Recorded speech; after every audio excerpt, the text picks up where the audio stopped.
कादंबरीचं नाव जाणता राजा. पृष्ठ क्रमांक 19. त्या अफजलखानाचं वागणं बोलणं आम्हाला सहन होत नाही.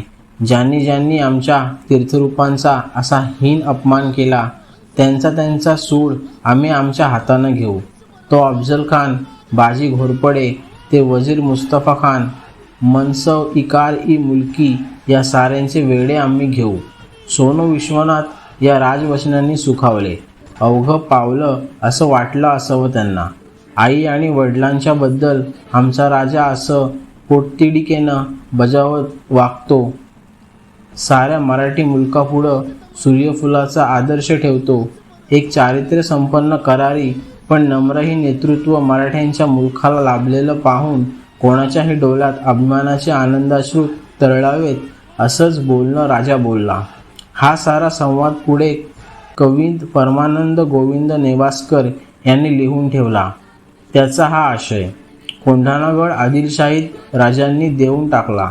बादशहाच्या हुकमावरून नव्हे, वडिलांच्या आज्ञेवरून. आपले भयंकर वैरी आहेत अज्ञान आणि आळस. शहाजीराजे विजापुरात स्थानबद्धच होते. दिनांक 16 मे 1649 पासून पुढे या काळात शिवाजीराजांना आदिलशहाच्या विरुद्ध काहीही गडबड करणे शक्य नव्हतं.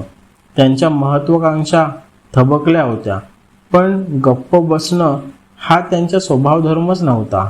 त्यांनी ओळखलं होतं की आदिलशहा, जंजिराचा सिद्दी, गोव्याचे फिरंगी आणि दिल्लीचे मोगल हे आपले वैरी, पण यांच्यापेक्षाही 2 भयंकर शत्रू आपल्या जनतेच्या मनात घुसून बसलेले आहेत. त्यांना